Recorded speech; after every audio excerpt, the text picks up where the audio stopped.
नमस्कार साथियों, विलंब के लिए क्षमा। कुछ तो आपकी कारण से विलंब था, कुछ हमारे कारण से, दोनों कारणों के लिए क्षमा।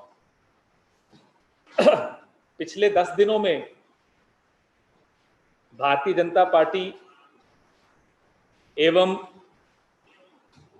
फेसबुक के जो रिश्ते हैं, घनिष्ठ संबंध हैं, उसके खुलासे आपके सामने हुए। अलग अलग प्लेटफॉर्म से हुए, मीडिया के जरिए हुए, हमारे जरिए हुए। एक ये अंतर्राष्ट्रीय मुद्दा बन गया है। एक और अंतर्राष्ट्रीय मैगजीन ने एक नया खुलासा किया है, और यह खुलासा है व्हाट्सएप और भारतीय जनता पार्टी के बीच के घनिष्ठ संबंधों का। 40 करोड़ हिंदुस्तानी व्हाट्सएप का प्रयोग करते हैं। हम और आप, हमारी निर्भरता व्हाट्सएप पर है। और अब तो यह स्थिति है कि व्हाट्सएप एक प्रमुख स्रोत बन गया है खबरों का, फॉरवर्ड्स का, ज्ञान बांटने का, हर तरह का। टीवी और उन तमाम माध्यमों से आगे बढ़कर अब व्हाट्सएप पर लोगों की निर्भरता बढ़ गई है। और हिंदुस्तान, जैसा कि मैंने आपको बताया, 40 करोड़ भारतीय व्हाट्सएप पर निर्भर करते हैं। पिछले सप्ताह फेसबुक की सबसे आला अधिकारी अंकी दास के विषय में हमने चर्चा की थी। आज एक नए व्यक्ति, एक नई चर्चा के साथ हम आपके सामने आए हैं। इनका शुभ नाम है श्री शिवनाथ ठुकराल। शिवनाथ ठुकराल साहब अब व्हाट्सएप के आला अधिकारी हैं हिंदुस्तान में, और इससे पहले वो फेसबुक के नंबर 2 के आला अधिकारी थे अब तक। और उससे पहले 2013 में जब मोदी जी प्रधानमंत्री बनने का ताना बाना बुन रहे थे, तब ये भारतीय जनता पार्टी के कैंपेन से जुड़े हुए एक प्रमुख व्यक्तियों में एक थे। इनका नाम है शिवनाथ ठुकराल। ये एक अंतर्राष्ट्रीय मैगजीन ने खुलासा किया है, जिसके तहत ये मालूम पड़ता है कि 2013 में जो वेबसाइट्स थी भारतीय जनता पार्टी की, ऊपर से नाम था मेरा भरोसा। एक मैं उदाहरण दे रहा हूं आपको, एक फेसबुक पेज था, वेबसाइट था मेरा भरोसा, जिसमें मतदाताओं को, नौजवान फर्स्ट टाइम वोटर्स को जागरूक करने का एक इनिशिएटिव था, एक प्रयास था। ये शिवनाथ ठुकराल जी इस वेबसाइट को देखते थे। 2014 में, चुनाव से पहले 2014 में आते आते इस वेबसाइट का नाम बदल जाता है मोदी भरोसा। तो तमाम वॉलंटियर्स जिनको शिवनाथ ठुकराल जी ने मेरा भरोसा के साथ जोड़ा, 2014 में वो मोदी भरोसा हो गया। और वो तमाम वॉलंटियर्स जो जुड़े थे, बड़े उत्साह के साथ जुड़े थे कि पहली बार हम वोट देंगे और वोटर्स को जागरूक होना चाहिए, वो जागरूकता के लिए जो जुड़े थे, अब वो मोदी भरोसा कैंपेन में जुड़ गए थे। मई 2020 में जो प्रमुख सुरक्षा अधिकारी फेसबुक के थे, एलेक्स स्टेमोस, उन्होंने ट्वीट किया, और मैं उनका ट्वीट बताता हूं आपको, कि जो लोकल पॉलिसी हेड्स हर मुल्क में बनाए जाते हैं, जो कि शिवनाथ ठुकराल या अंकी दास इनके पद हैं, वो जो रूलिंग पार्टी है, सत्ताधारी पार्टी है, उससे जुड़े हुए लोगों को ही बनाया जाता है। ये उनका अपना खुलासा है। एलेक्स स्टेमोस कहते हैं कि स्वाभाविक है, इस तरह से जब अपॉइंटमेंट होती है तो निर्णय जो कंपनी लेती है, फेसबुक की बात कर रहे हैं वो निर्णय का झुकाव, उस निर्णय का झुकाव सत्ताधारी पार्टी की तरफ हो ही जाता है। रुकना है, चलना है? अविनीत जी,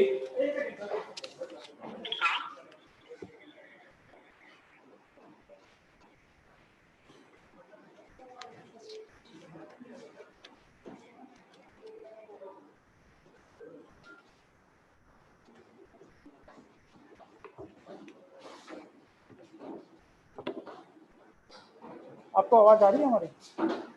हेलो, हम लाइव हैं क्या? लाइव हैं? Okay, let's start. माफी चाहता हूं, मेरे सहयोगी प्रवीण चक्रवर्ती जी जूम पर हमारे साथ हैं, तो थोड़ा सा एक तकनीकी समस्या आई थी, दूर हो गई। तो मैं बता रहा था आपको कि मुख्य सुरक्षा अधिकारी फेसबुक के एलेक्स स्टेमोस अपने ट्वीट में लिखते हैं कि क्योंकि सत्ताधारी पार्टी से जुड़े हुए लोगों को ही ऐसे अहम पदों पर बैठाया जाता है, तो निर्णय जो कंपनी लेती है वो निर्णय सत्ताधारी पार्टी की तरफ उन निर्णयों का झुकाव हो जाता है, उन कंपनी का झुकाव हो जाता है। ये स्वयं एक तरह से बता रहे हैं। एक जो लॉबिंग करनी पड़ती है इन कंपनीज को, तो वो लॉबिंग के लिए ऐसे ही व्यक्ति को रखा जाता है जो सत्ताधारी पार्टी के करीब हो। इसी वजह से आपको उदाहरण पिछले सप्ताह भी दिए कि जो घृणात्मक भाषण थे, हेट स्पीचेस थी भारतीय जनता पार्टी के नेताओं की, वो फेसबुक हटाने में न केवल असफल रही, फेसबुक हटाना नहीं चाहती थी, क्योंकि उनका झुकाव भी था, उनके आला अधिकारियों का झुकाव भारतीय जनता पार्टी की तरफ है, और शायद नहीं, स्पष्ट हो गया है। इसी वजह से उनको फेसबुक ने अपनी कंपनी में आला अधिकारी बनाकर रखा। अब यही शिवनाथ ठुकराल को फेसबुक ने व्हाट्सएप के एक आला पद पर बैठा दिया, ऊंचे पद पर बैठा दिया है। व्हाट्सएप का जो हिंदुस्तान के बारे में प्रोजेक्शन है, जो उनका सपना है, वो ये नहीं है कि मैं और आप सिर्फ संदेशों का आदान प्रदान करें व्हाट्सएप के माध्यम से। वो एक प्रयास कर रहे हैं पिछले 2-3 सालों से कि व्हाट्सएप पे नाम का एक काम शुरू करें, जिसमें पेमेंट का प्लेटफॉर्म बन जाए, जैसे कि और प्लेटफॉर्म्स हैं जहां आप मोबाइल व्हाट्सएप पे क्लिक कर कर अपना जो भी आपको खरीद फरोख्त करनी है वो कर सकते हैं। उसका लाइसेंस देने का काम सरकार का होता है, और उस पर व्हाट्सएप इस सरकार को खुश रखने के लिए सब कुछ करेगा ताकि वो लाइसेंस इनको मिल जाए। करोड़ों अरबों रुपए का ये काम है। इस काम के लिए उन्होंने अब शिवनाथ ठुकराल जी को की सेवाएं व्हाट्सएप के लिए सुपुर्द कर दी कि अब आप संभालिए, अब आप ये लाइसेंस दिलवाइए, क्योंकि उन्होंने फेसबुक में रहते हुए जो सेवाएं भारतीय जनता पार्टी को दी, मोदी जी को दी, मोदी जी के जिसको अंग्रेजी में कहते हैं इकोसिस्टम को दी, उससे प्रेरित होकर अब उन्हें व्हाट्सएप में लाया गया है कि अब आप यहां भी खुश करिए सरकार को, कि सरकार खुश होकर हमें लाइसेंस दे दे, व्हाट्सएप पे को लाइसेंस दे दे। यह बड़ा स्पष्ट हो गया है इन खुलासों से कि 130 करोड़ हिंदुस्तानियों के साथ जो धोखा हुआ है, इस तरह के अंतरराष्ट्रीय कंपनियों ने मिलकर मोदी जी के साथ, भारतीय जनता पार्टी के साथ मिलकर, मैंने आपको पिछले सप्ताह स्वयं बताया था कि कैसे चुनाव आयोग तक पर दबाव डाला गया। 2019 के चुनाव से पहले चुनाव आयोग ने खुद एक स्टेटमेंट दिया था कि फेसबुक से जो उनका पार्टनरशिप है वो रद्द करना चाहते हैं वो, क्योंकि फेसबुक डेटा को कॉम्प्रोमाइज कर देता है, डेटा को लीक कर देता है। लेकिन 4 दिन के भीतर भीतर चुनाव आयोग ने अपना ही स्टेटमेंट पलटा कि वो कर रहा होगा लीक, लेकिन हम अपनी पार्टनरशिप इनके साथ चालू रखेंगे, जारी रखेंगे। ये क्या दबाव था, किसका दबाव था, इसका उत्तर आपको मालूम है, मुझे भी मालूम है, पूरे देश को मालूम पड़ गया है। हमारे कुछ प्रश्न हैं, कुछ मांगे हैं। हमारी पहले जो मांग रही थी, पिछले 10 दिन में हमने ये मांग की, उसको हम दोहरा रहे हैं। एक जॉइंट पार्लियामेंट्री कमिटी का गठन तुरंत किया जाए, ताकि ये जो लिंक है, जो सामंजस्य आपस में फेसबुक के आला अधिकारियों का, व्हाट्सएप के आला अधिकारियों का, इस हमारी भारतीय जनता पार्टी की सरकार के साथ जो संबंध है, उसका खुलासा, उसकी जांच निर्बाध तरीके से हो सके। क्योंकि ये बहुत महत्वपूर्ण है जानना कि किस तरह से आपसी सामंजस्य, आपसी समन्वय को, हिंदुस्तान में जो अलग अलग समुदायों का समन्वय है उसको तोड़ने का प्रयास किया गया, और उसमें शामिल, सक्रिय रूप से शामिल फेसबुक और व्हाट्सएप रहे हैं। आप व्हाट्सएप को पेमेंट का लाइसेंस, प्लेटफॉर्म बनने का लाइसेंस देने वाले हैं। हम ये मांग करते हैं कि ये लाइसेंस देने से पहले आप आश्वस्त करिए इस देश के 40 करोड़ ऐसे उपभोक्ताओं को जो व्हाट्सएप का प्रयोग करते हैं कि उनका डेटा, बड़ा महत्वपूर्ण डेटा होता है, जब आपका बैंकिंग डिटेल्स, आपके तमाम पैसे की, आपकी इन्वेस्टमेंट, सब कुछ आपके मोबाइल पर होता है। बड़ा महत्वपूर्ण होता है कि वो डेटा जो है सुरक्षित रहे। कोई भरोसा अब नहीं रहा फेसबुक और व्हाट्सएप पे इस देश के किसी भी व्यक्ति को कि उनका डेटा इनके पास सुरक्षित है। अगर आप भारतीय जनता पार्टी के सक्रिय कार्यकर्ताओं को अपने यहां आला पद पर बैठाते हैं तो आप पर कोई कैसे भरोसा करेगा, इस सरकार पर कोई कैसा भरोसा करेगा। और जो फेसबुक ने बताया जाता है कि एक जांच बैठाई है फेसबुक इंडिया के गतिविधियों को लेकर कि किस तरह से फेसबुक इंडिया के आला अधिकारी भारतीय जनता पार्टी के साथ मिलकर समाज में द्वेष फैला रहे हैं, उस जांच को सार्वजनिक किया जाए, उसकी रिपोर्ट को सार्वजनिक किया जाए। और उस जांच के दायरे में ये जो नया खुलासा हुआ है व्हाट्सएप और भारतीय जनता पार्टी के आपसी रिश्तों पर, उसको भी इस दायरे में लाया जाए। हमारे जनरल सेक्रेटरी ऑर्गेनाइजेशन श्री केसी वेणुगोपाल जी ने एक और पत्र आज मार्क जुकरबर्ग जो फेसबुक के मालिक हैं उनको लिखा है, ये मांग करते हुए कि वो आप तमाम जो आप स्टेप्स ले रहे हैं, जो कदम आप उठा रहे हैं, इन गंभीर जो आरोप आप पर लगे हैं, फेसबुक पर और व्हाट्सएप पर लगे हैं, आप क्या कदम उठा रहे हैं ये हमें बताया जाए, इस देश को बताया जाए। और हमारे 40 करोड़ जो उपभोक्ता हैं व्हाट्सएप के, उनका डेटा सुरक्षित कैसे रखा जा रहा है ये बताया जाए। इस पत्र की जो प्रतिलिपि है प्रेस रिलीज के साथ आपको वो भी दी जा रही है। मेरे सहयोगी दिल्ली में नहीं है, प्रवीण चक्रवर्ती जी, हमारे डेटा एनालिटिक्स के चेयरमैन साहब, वो अब आपसे अपना वक्तव्य जरूर जूम के जरिए पेश करेंगे। प्रवीण जी। Unmute yourself. जी जी बोल सकते हैं please. Good afternoon. Good afternoon. I am sorry that due to personal reasons I am Unable to be there physically today with all of you. out I a will short just read- statement. Pawan Keraji has explained the issue in detail. I will just read out a short statement that I've prepared in English, after which we will take your questions. On August 14th, the American newspaper Wall Street Journal had an article on its front page revealing the biases and partnership of Facebook India's leadership team and their collusion with the ruling establishment and to allow hate speech freely on Facebook. Yesterday, on August 28th, another reputed American publication, Time Magazine, has confirmed the findings of Wall Street Journal and has raised further alarm. The Time Magazine story covers WhatsApp, which is owned by Facebook. As Pawan Keraji mentioned, 40 crore Indians, all of us, use WhatsApp to communicate.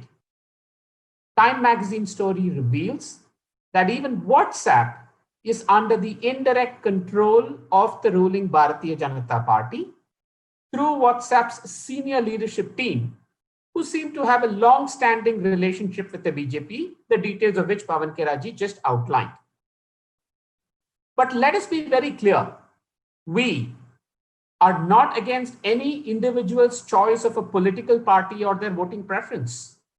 Every Indian has the right to choose whichever party they like. But one cannot allow their personal biases to interfere in the professional conduct, especially of powerful and almost monopolistic media platforms such as WhatsApp. And that is the issue here. The Time Magazine story raises two very important alarms.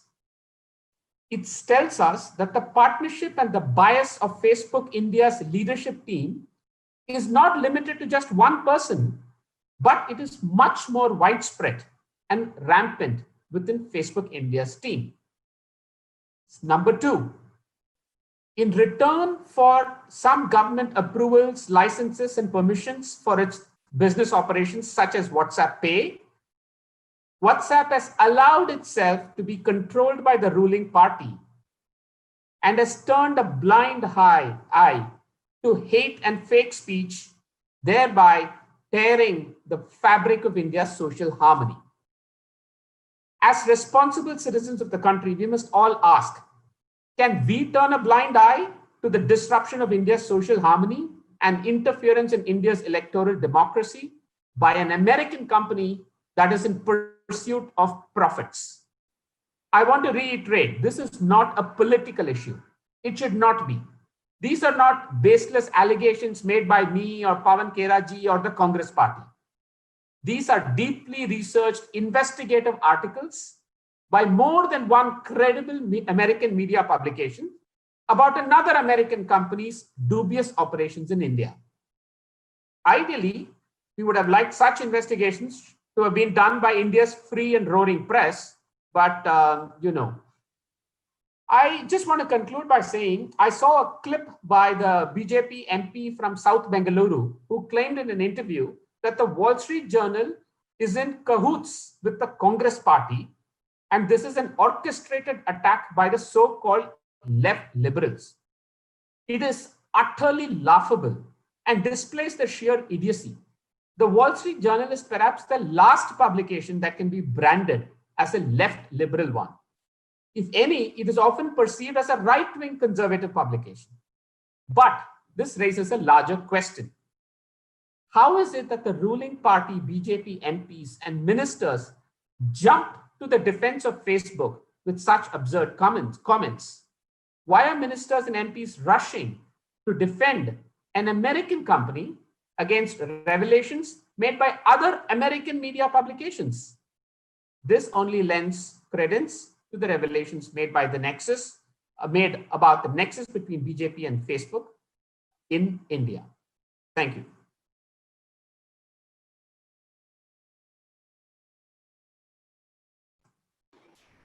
जी, आपके प्रश्न पहले इस मुद्दे पर रहें, मेरे से हो तो आप मुझसे मुखातिब हो, और मेरे मित्र प्रवीण चक्रवर्ती जी से हो तो आप बता दीजिएगा।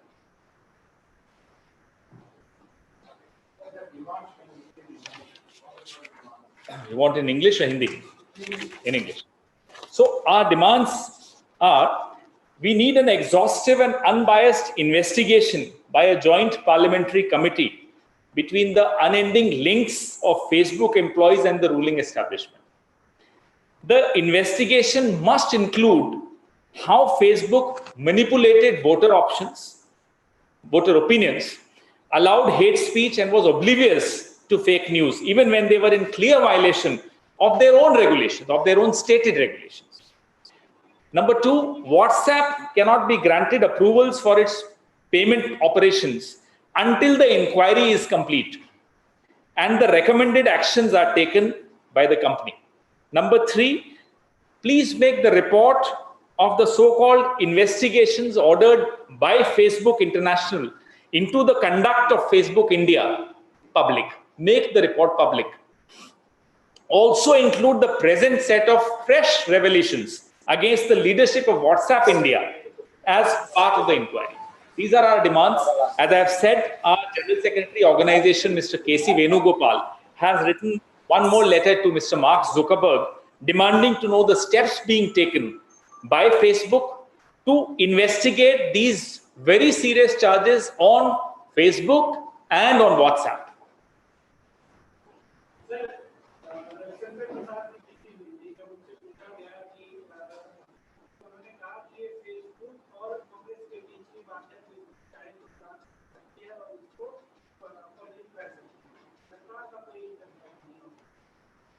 आप कोने में क्यों बैठे? जब भी हमने फेसबुक पर सवाल उठाए, जवाब देने रविशंकर प्रसाद आए, हम सिर्फ एक लाइन में जानना चाहते हैं, रिश्ता क्या कहलाता है?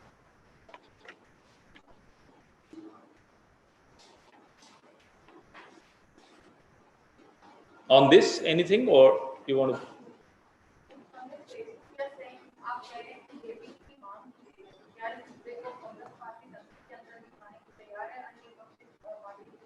जी बिल्कुल तैयार है। आपने देखा किस तरह से जो कमेटी है, कमेटी तक के चेयरमैन के खिलाफ एक मुहिम छेड़ दी गई भारतीय जनता पार्टी के सांसदों द्वारा डॉक्टर शशि थरूर के खिलाफ, जबकि बिल्कुल नियमानुसार शशि थरूर साहब ने जो किया, सबको मालूम है कि बिल्कुल नियमों के दायरे में रहकर किया, और उनका वो अधिकार क्षेत्र भी है और कर्तव्य भी है as chairman of the committee.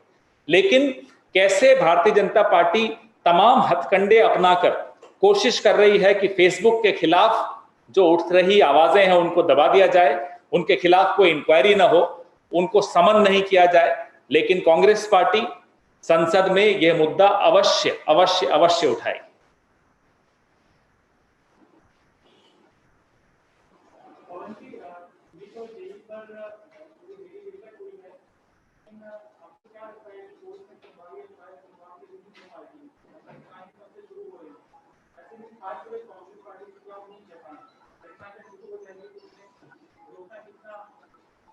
आपने देखा कांग्रेस पार्टी की अध्यक्षा श्रीमती सोनिया गांधी की पहल पर 7 मुख्यमंत्री ने वीडियो के जरिए मीटिंग रखी, चर्चा की, सार्वजनिक चर्चा की इस समस्या को लेकर, इस मुद्दे को लेकर। आपने देखा भारतीय जनता पार्टी के भीतर की भी कुछ आवाजें उठी, लेकिन उनको भी ना सुना किया गया।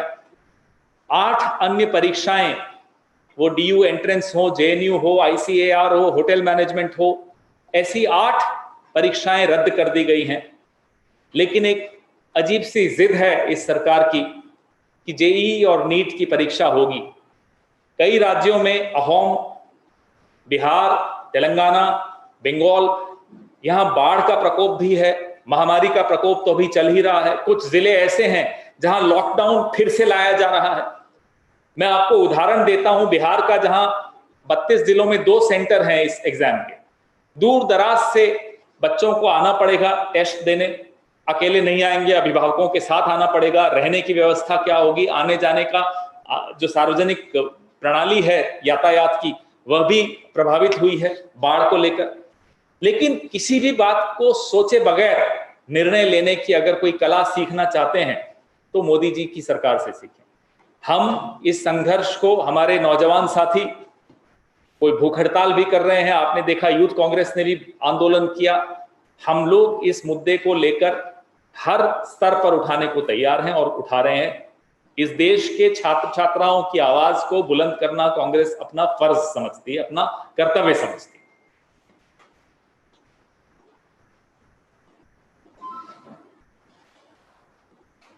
Thank you all. धन्यवाद। हाँ, एक्ट ऑफ गॉड। आत्मनिर्भर भारत तक का एक नारा आया। पहले तो सब कुछ कहा मैं करूंगा, फिर बोला आत्मनिर्भर हो जाइए, और अब कहते हैं भगवान भरोसे। भगवान भरोसे तो हैं, हम सब भगवान भरोसे हैं, देश भी भगवान भरोसे है। लेकिन आप अपनी गलतियों को भी भगवान पर डाल देंगे तो भगवान तो बड़ा दिल रखते हैं, माफ कर लेंगे, देश नहीं आपको माफ करेगा। हर चीज में गलती आपने की, नोटबंदी की गलती आपने की, GST आपको लागू करना नहीं आया, गलती आपने की किस तरह से आपने बिना किसी प्लानिंग के लॉकडाउन किया, न मजदूरों की आपने कोई फिक्र की, न आपने उनको राशन पानी कैसे आएगा, उनको तनख्वाह कैसे मिलेगी, न वो फिक्र की। कांग्रेस पार्टी की अध्यक्षा ने, कांग्रेस पार्टी के अनेक नेताओं ने, राहुल जी ने, जयराम रमेश जी ने, चिदम्बरम साहब ने, तमाम लोगों ने बार बार पत्र लिख के अलग अलग सुझाव दिए। कुछ सुझाव आपने बड़े देर से माने। जो मध्यम श्रेणी के लोग हैं उनके EMI की आपने चिंता नहीं की, आपने लोगों का किराया कहां से आएगा वो चिंता नहीं की। और उसके बाद जब आपने देखा कि अब स्थिति हाथ से बाहर चली गई है, स्थिति बहुत असामान्य हो गई है, हर वर्ग आपसे नाराज है, पूरे देश में त्राही मच रही है, तो अब आप कह रहे हैं एक्ट ऑफ गॉड है। ये बात ईमानदारी से उन्होंने कह दी। शायद उन्हें डांट भी पड़ेगी निर्मला सीतारमण जी को कि मोदी जी पर भरोसा मत करो, अब भगवान पर भरोसा करो। ये कहना ये चाह रही हैं कि हम पर भरोसा करना अब बंद कर दीजिए, क्योंकि हमें भी नहीं रहा अपने आप पर भरोसा, अब आप भगवान पर भरोसा कीजिए। तो हम उनको ये बताना चाहते हैं, भगवान पर तो पूरा भरोसा है, लेकिन आपकी इस बात को सुनकर ये देश अब आपको माफ नहीं करेगा।